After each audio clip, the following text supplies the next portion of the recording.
Hello, Francis McShane here again, and I'm going to very quickly just show you how to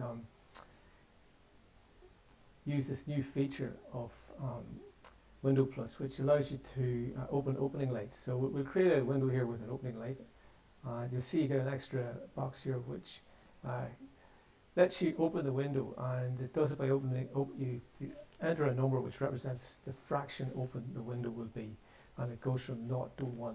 So 0 means it's fully closed and 1 is fully open. So we'll put in 0.5, it's half open. We'll see what happens.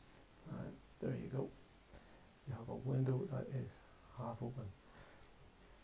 So one other wee thing that you might like to know about this is that the window opens in relation to the arrow.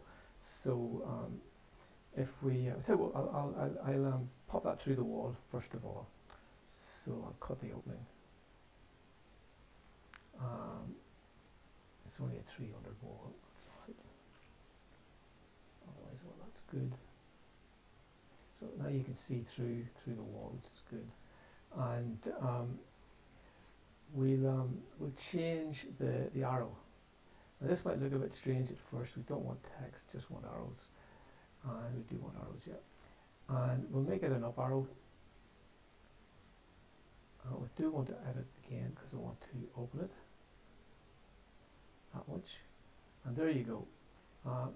Adding the arrow didn't automatically make it open the right way. You had to go back and run the open arrow, the open casement software again.